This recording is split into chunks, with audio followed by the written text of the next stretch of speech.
Hello, ladies and gentlemen, and welcome to Work with Purpose, a podcast about the Australian Public Service. My name's David Pembroke. Thank you for joining me. Today, a program with a difference.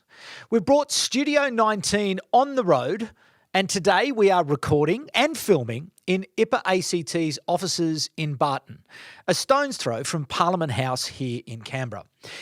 We've also changed it up a little, and I'm joined today by my first co-host, Holly Noble, the chair of IPA's Future Leaders Forum. You will know that in each week we take questions from the future leaders. Well, today we will be asking them live. Holly's day job is the Director of Transformation and Education in the Federal Department of Finance. Holly, welcome to you. Thank you. Our guest today is Frances Adamson, the Secretary of the Department of Foreign Affairs and Trade.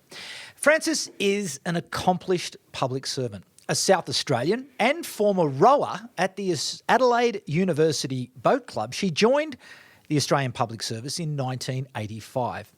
She served Australia twice in the United Kingdom, the second time as Deputy High Commissioner, and also in Asia on post in both Taipei and Hong Kong.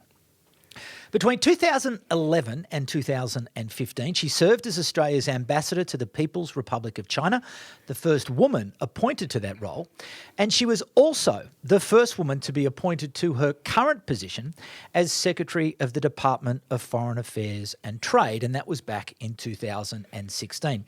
Frances has also been a foreign policy advisor to the former Prime Minister Malcolm Turnbull. She joins me in Studio 19. Frances Adamson, welcome to Work with Purpose. Thanks very much, David. Great to be here and nice to be with you too, Holly.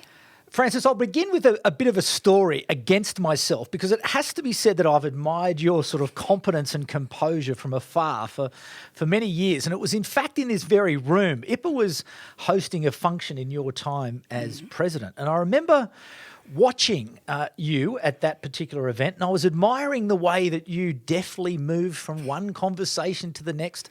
And I was pointing this out to my friend Andrew Metcalf when all of a sudden you turned and headed my way. And I remember being completely panicked. And you very politely and calmly asked me a question, looking straight at me, and I had nothing. I bumbled my way through an answer. And you were very polite, but I was crushed. I don't often lose my composure, and I still cringe thinking about it. And it has to be said that Metcalf wasn't much help, because as you did move on to the next person, he looked at me and he shook his head, and it was as if to say, not your finest moment, David. Anyway, Frances, welcome to Work with Purpose. And do you have that effect on other people, or was it just me? David, can I just say, I don't. That is not what I took away from our interaction. I took away a very pleasant meeting on a very pleasant occasion. So I think you probably need to, can I ask you to rethink that in your own mind? It was a pleasure meeting you then. It's a pleasure being with you today. But you do have that authority. And I suppose, where does that come from? You sort of grew up in and around policy, in and around politics, did you? And you joined the APS sort of straight out of university. So was it a career that you wanted to have?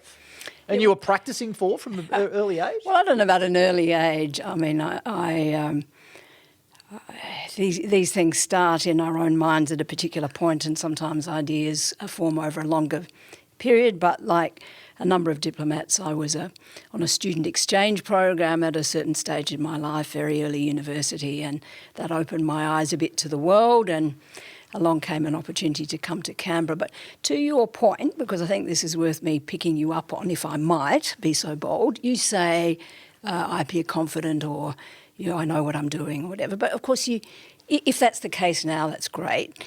But in my own mind, and some things you remember unfailingly, even as long ago as 30 plus years, and I remember on my very first posting in Hong Kong, I'd been doing language training. I hadn't formally started my first posting as a Vice Consul. I'd been in the public service for about a year and a half. And the Consul General asked me if I would represent her at the a reception hosted by the Japanese Consul General for their National Day. There I was, a language trainee out in the new territories of Hong Kong. Had to find some suitable clothes, travel by underground into central Hong Kong, up from the underground into a 5-star hotel, present myself to the Consul General, say I'm here representing Australia, congratulations, etc. Now look, my knees were just about quaking. I knew not one person in that room, and you realise, it comes back to rooms again, you just have to bowl up to people, and sometimes you realise after a while your antennae develop, you realise that you're at risk of interrupting something that's really important, so you sort of move on. But after a while you just have to introduce yourself to people, say who you are, and that's how you start to meet people and how you develop networks of contacts. And I'm going to come back to IPAA a few times in our conversation because as a former president I'm a great fan. And one of the things IPAA does really well in normal times, and even now over podcasts, is it brings people together. And the act of coming together enables us all to practice, if you like, in a pretty friendly environment, meeting people, understanding what their perspectives are, asking good questions. And that whole process, if you like, has been accelerated across the APS as we've worked together so closely with a purpose through this COVID period. You come to the COVID period, and in terms of your reflections on it, and I know a lot of that focus has been, domestically around the health crisis and other things. But one of the big challenges was certainly getting Australians home. Can you tell us that story about DFAT and the way it responded, and when you got the advice and when you acted? Yes, I can. And I suppose the question is, how long have you got? Because the story is still unfolding, if you like. Okay. I mean, we've had something like 300,000 Australians have come home one way or another since the 13th of March. Early on, I think the difficulties people caught on cruise ships in a wide variety of locations. I remember early on looking at a map of the world on which was a little star for every cruise ship on which Australians were stranded and somehow affected and needing our help. We've brought 6,500 Australians home from 51 cruise ships in the period since the 13th of March. And then none of this has been trivially easy, and I absolutely take my hat off to colleagues here in Canberra who've been working night and day, to colleagues around the world, because we've still got 70% of APS staff, if you like, in place overseas serving Australia from a wide variety of departments, but quite a number of my colleagues too. And some of them have been working in very heavily affected by COVID parts of the world. In some cases, they've been trying to help Australians from positions of self-isolation and quarantine. Whether it's, our heads of mission in Nepal. I saw a fantastic photo the other day of Pete Budd giving a media interview at a social distance from the back of a car through a car window with local media sort of gathered around, because he'd sent vehicles, somehow he'd collected Australians from across Nepal and brought them to a point where they could get on a flight and get home. And they've been the most extraordinary things done and work done. And of course, part of what's been needed is good information for Australians, because in normal times we provide a level of what we call consular assistance, which is fit for purpose and reasonably modest. These have been totally unprecedented times which have called for an approach that has gone well beyond what's written in our consular charter. So one of the things in this social media-driven age that we've needed to do is we actually had to encourage, some needed no encouragement, but had to encourage our ambassadors, our high commissioners, our consuls general to communicate with Australians using social media, let them know, what commercial flights are available, what non-scheduled commercial flights might be able to be arranged, what's the level of interest, where are people? I mean, a lot of coverage. How much certainty, though, did you have of where all of those people were? So the cruise lines sound like, okay, we might be able to know that quickly, but there are lots of people in lots of places where you just would not have a clue that they're there. And you don't necessarily, I think it's probably fair to say you don't know anything quickly. You know there's a cruise ship, but there are hundreds of the things, thousands at any one time around the world. Where are the Australians? Where are Australians on COVID-affected ships? What testing arrangements are in place? Where can they land? I mean, we've had some instances of Australians being caught on ships that haven't been able to berth. The foreign ministers personally had to get engaged, calling counterparts, asking for assistance. In other cases, though, we've always worked on the basis for a decade or more, that at any one time there are about 1 million Australians overseas, right? Australians love to travel. Some people like travelling so much that they stay overseas, put down roots, and are very happy doing that until a time like this. And for many Australians in those situations, they've had to make pretty difficult calculations. Do they stay or do they go? And of course, our travel advice from the very beginning, we put out our first COVID bulletin in late January to warn Australians of this new thing and what it might mean, and we've kept them very much engaged since then. Now we think there are still probably well over 10,000 Australians in parts of the world where they're contemplating coming home, wanting to come home, assessing their situation. We're in touch with them, including through our heads of mission making these social media videos. Got 500,000 views in the first week and up to 1.5 million in the second week, just showing how much appetite there was to hear, whether it's our ambassador in Paris talking about the situation there, including actually recently on Anzac Day, whether it was our ambassador in Peru.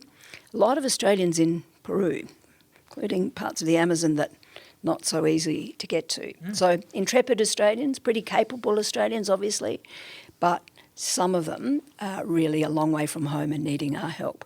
Of course, there have been limits in a number of cases to what we've actually been able to do, but we've always wanted to be a calm, friendly voice at the end of a phone, and we've taken 38,000 calls through our emergency call unit, again, since the 13th of March. I'll throw to Holly in just a second, but can you describe at the moment, is there such a thing as a typical day for you? And can you give people some insight into how you're managing your workload with your team? Sure. Well, I mean, a lot of things have changed. Let me just talk about change, because I think most public servants, we like routine, scheduled meetings. Day might have a particular shape, a particular day of the week. And for many of us, for myself included, that's been pretty much upended. And we've had to rethink and reshape how we work together, including because there's been a very high tempo of, if you like, ministerial-led meetings and engagements. Of course, the Chief Medical Officer, the Deputy Medical Officer, Deputy Chief Medical Officer, the Minister for Health, they've had a lot of profile, a lot of prominence. They've been central to every meeting. But in many of the meetings that the Prime Minister's chaired, the Foreign Minister's been present, the Trade, Tourism and Investment Minister's been present, I've been there as well. So in the early stages, I think it's fair to say, if I look back on it, I was trying to do my normal job and this new thing called COVID response. And it took me a week or two to actually realise. I remember saying in my office, I can't do this. It's just not possible. I'm good, but I'm not that good. No, well, apart from anything else that things that I'd planned to do with my diary, like my performance discussions with my 20 direct reports, many of whom are ambassadors overseas, I had to keep cancelling them because other meetings were being called to attend to COVID. So there's been a lot of change, a lot of different ways of doing things, including, and this will be a constant theme in your discussions, flexible and remote working by staff, including me when I can. If I'm dealing with classified material, I have to be in the office. A lot of WebExes, a lot of telephone hookups. And what I've seen is, we've all adjusted. Everyone's adjusted. There's a lot of, there's some humour around these things. There's a lot of connection that can come through a screen.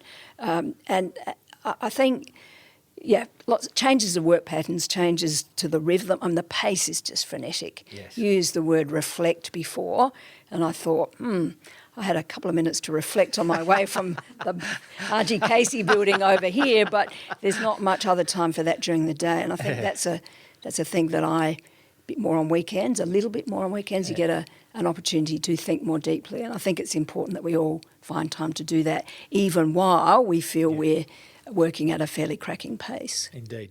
All right. Yeah. Well, as I say, we've been taking questions from the future leaders, and I know you've been a massive supporter of IPA Young Leaders over the years, and it may have even been an initiative of your time here in leadership. But we've got the chair Holly, Excellent. Holly, the microphone is yours. Thank you. Frances, you touched on that there's a lot of change and we're interacting through screens and working a lot more digitally. Have you found that your leadership style and the way that you set culture has had to adapt a little bit, given that most of our interactions are now digital? Yeah, I'll two things, but first of all, let me take no credit for the future leaders. I mean, they're wonderful. Just bank it. They're wonderful. No, they're wonderful. But all I've done is give encouragement. It was an idea of one of my many distinguished predecessors. I think there's been quite a bit of discussion, Holly, during this period about what is the right, if you like, leadership style for a crisis. And there's a lot of theory that in a leadership, in a crisis, you need more directive leadership. And my own leadership style is, I've got to say, normally very, I like to think very, we all like to think very, but let's just drop the very and say it's inclusive. And I'm DFAT's diversity and inclusion champion. I'm a very strong believer in all of this, whether it's women in leadership or supporting flexible and remote working or staff with disability. You'll find me putting my hand up on the Secretary's Equality and Diversity Council often. So that's my normal style. There was a point, again, not in the very first days or the first couple of weeks, when it suddenly became apparent, though, that we were having to make some really very substantial changes and decisions under a lot of pressure, not just pressure relating to the safety of Australians overseas generally, but pressure relating to the safety of our staff and their dependents overseas, and a whole range of other things as well. But you feel it most acutely because as a secretary, my number one priority is the safety and welfare of our staff. So I actually found myself, including with a bit of encouragement, I'd have to say, from my Chief Operating Officer, Penny Williams, I needed to be more directive, she said. And I understood that. I was able to do it. With colleagues, I still wanted to be directive in an inclusive way, if you like, and there is a bit of tension in those things. But I think we adapted as a leadership group, and I think we've passed through the peak of, if you like, directive, and we're back to pretty focused, inclusive leadership, but to a real, again, the purpose, the title of this series is just absolutely spot on, to a purpose in terms of still elements of our crisis response, many of them relating to the safety of Australians overseas, but not solely. It's about supply chains. It's about assistance to Australian businesses, whether it's through Export Finance Australia, Tourism Australia. They're part of the DFAT portfolio. We work very closely with them, and they're providing frontline help to Australian businesses. So whether it's during that phase or whether it's now, and we're putting a lot of effort now into what does recovery look like? As the Prime Minister says, it's about the other side. What does it look like as we continue to help Australians in terms of jobs, in terms of economic growth? What does that look like when the tourism industry, international tourism's completely ground to a halt, when supply chains are broken, when it's very difficult to get rock lobsters or fresh produce of any kind into the bellies of aircraft because they're not flying.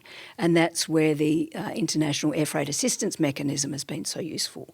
There's a sectoral support fund, Relief and Sectoral Support Fund, $1 billion worth that colleagues are helping work on as well. So people often think of us in terms of consular, a lot of work supporting business, a lot of work also actually on input into domestic policy making, because DFAT through our embassies, we're the eyes and ears out there in terms of what's working. Social distancing measures, how do you release restrictions once they've been put in place? What's the experience in relation to schools? What's the experience in relation to testing, apps, all of these things? There's a vast trove of information coming in from our overseas posts, which is going to the Department of Health and across government, and they're looking at and saying, is this something that we can work with? Do we want to know more about that? Might that be relevant to Australia? So, look, that's the start of an answer. It's not the full answer necessarily, but across the service, I think it's fair to say a lot of thought is now going into policy development and thinking around delivery for the other side. So you've spoken about kind of waves of change and being able to move through that and what recovery looks like. Yeah. It was very impressive how quickly the APS was able to enact their business continuity planning. We just moved so quickly, and we were very adaptable, and I was very proud to be a public servant as part of that. What are the types of things that you would want to keep from your business continuity planning exercise? Were there anything that worked very well that might see us through the future waves of change? How might we adapt? Look, that's a really good question, Holly. And of course, you don't start to do business continuity planning on the day you need it. I mean, every department, I think, has been sort of doing it for years, and we like to think that we've learnt along the way. But I think one of the reasons it was so successful, I think I've already made mention of my coup, my Chief Operating Officer, but I want to make mention of all coups and of the coup committee and of our Chief Risk Officers and all the people who contributed to this, but not just people who've been in senior positions. When you're going through a period of change, you really want input from people who think differently, input from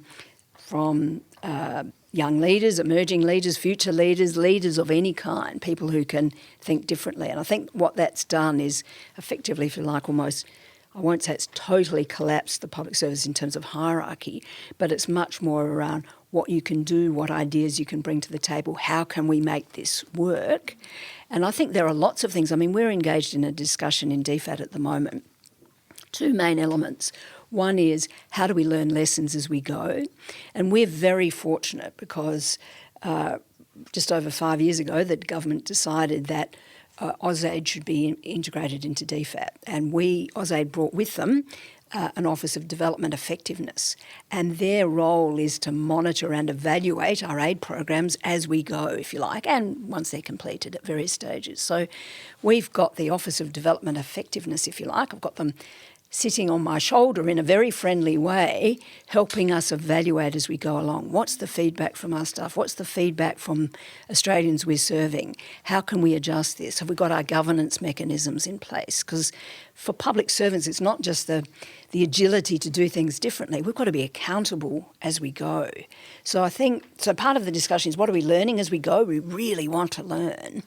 But then what does the future look like? And the way I think of it, this might be a bit extreme, I'm not normally extreme, but I think there's an opportunity now for us almost to start with a blank slate.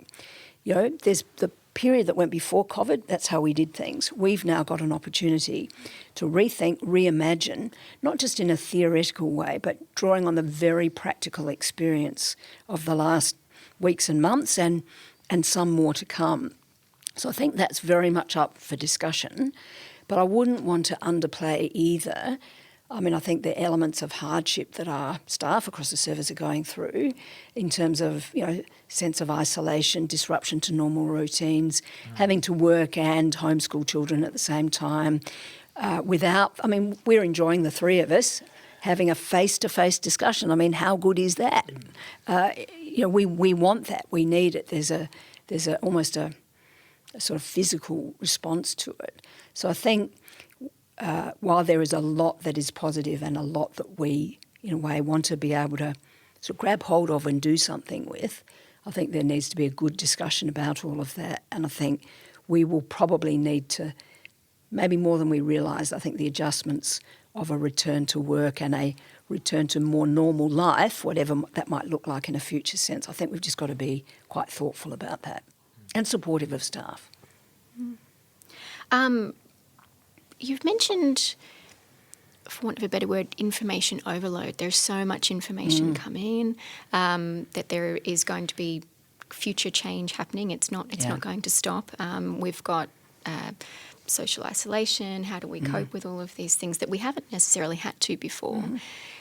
Are there any main adjustments that you think particularly a future leader would need to make in terms of either resilience or being adaptable? I think resilience is a really important point. I mean, your point about information, let me just touch on that as well too, because I think at one stage early on I was receiving about 20 different reports in relation to COVID, whether it's what's happening in our South Pacific neighbours, numbers of Australians overseas who might want to return, issues around our own staff, welfare checks, supply chains, all sorts of things.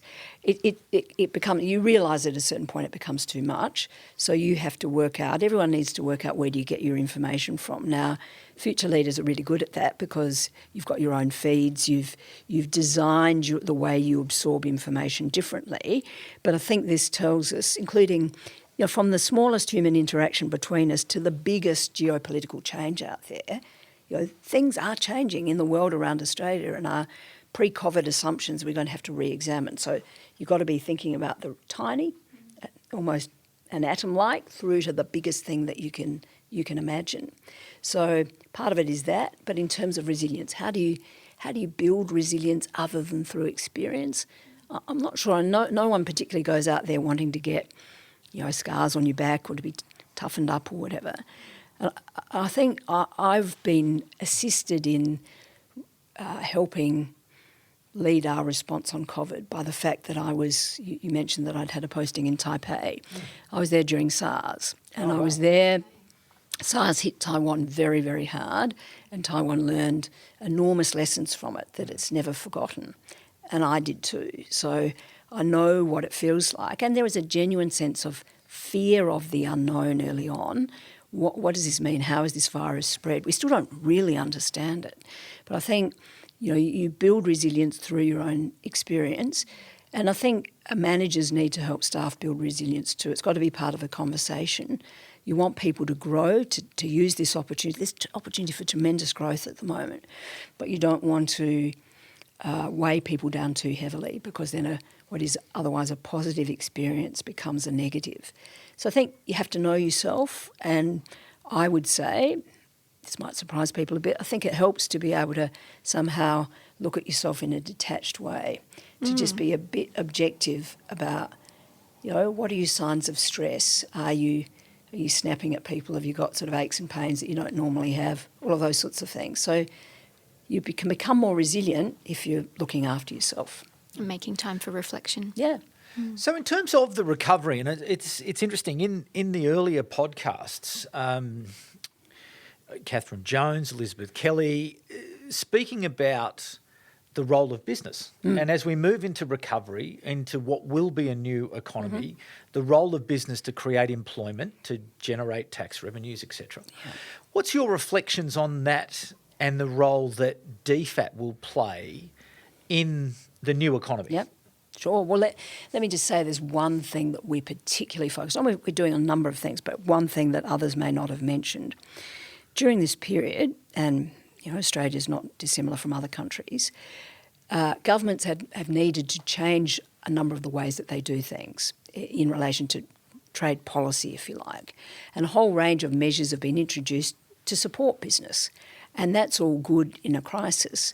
But if those measures were not targeted, if you like, not temporary, not transparent, and not consistent with the World Trade Organization rules, we would find ourselves in a much more, if you like, protected world, and that means a protectionist world, and that would not be good for Australia as we seek to rebuild our economy. We can get a certain amount of growth domestically, a population of 25 million, it's not small, but to really get things going, we need to have those connections to the rest of the world for trade, for investment, for tourism, for international students. And part of the work that we're doing in terms of our policy thinking and advice to government is around the temporary nature of these measures and how they might be undone when the time is right.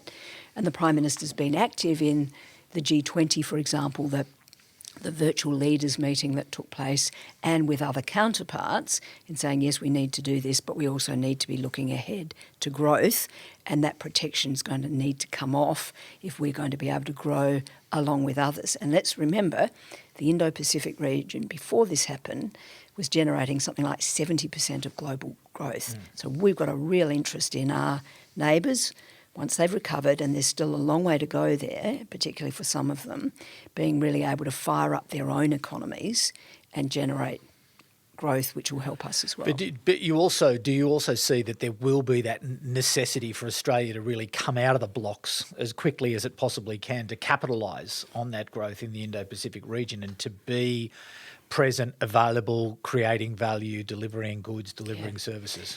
I mean, yes, of course, services is such a big part of our economy, around about 70% of our GDP.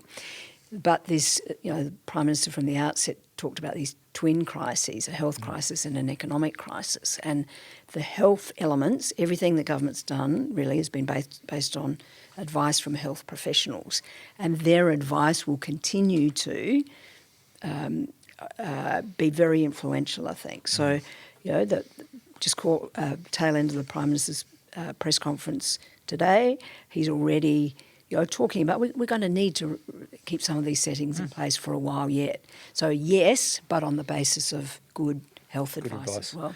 So just a final question, and perhaps this is to ask you to reflect on this recent period, but what's made you proudest to be a public servant during the response? Oh, look, really, obviously, just the amazing work my colleagues have done. I see my colleagues more than I see anybody else, but I know if you had any secretary or head of agency in this chair, they'd probably say the same thing. Just, we all know that we do valuable things in serving the Australian people. We know that in normal times. In normal times, though, you don't necessarily get that continued recognition. Normal life is normal life. But when I see the amazing way that they've stepped up, getting those flights out of Wuhan first up, a whole range of ways, but I've said so very openly and repeatedly. I am incredibly proud of my colleagues, and I find myself using adjectives that I don't normally. I mean, epic and intense, and the sort of things that my 18 to 28-year-old children use, because it is beyond normal, and people have just risen magnificently to the occasion, off the back of bushfires and all of the other things that and air quality and other things in Canberra early in the year. So I'd say it about the DFAT portfolio, but I say it more broadly about the public service, because it's not that we're beating our own drum or anything particularly. I just think we've done what we're here to do, what we joined for. Yep, exactly. Well, Frances, thank you to you, and to you, Holly. Thank you. Thank you for coming along today to ask those questions. And thanks to you, the audience, again, for the overwhelming support we've had to this podcast. I think a podcast about the Australian public service, where we do talk about the public service and the work of the public service, is attracting a real audience. So that's fantastic. So you, the audience, if you would like to review us on Apple Podcasts or wherever you listen, that will help us to be discovered. So that would be much appreciated. And indeed, we are going to randomly select one of those reviews, good or bad, I don't care, but we are going to give you a T-shirt. Now, the first recipients of the Work with Purpose T-shirts, which I'm now going to show to the camera, there, Frances, one for you. And fantastic. Holly, one for Thank you. you very much. Wear those with pride. Your Work with Purpose. The podcast that has it all. So please leave us a review, and we'll randomly select a review, and we will send those through. So again, my thanks to Holly Noble and to Frances Adamson, and thank them both for their service, and thanks to you, the audience. We will be back at the same time next week with another distinguished Australian public servant. But for the moment, it's bye for now. Work with Purpose is a production of Content Group in partnership with the Institute of Public Administration Australia and with the support of the Australian Public Service Commission.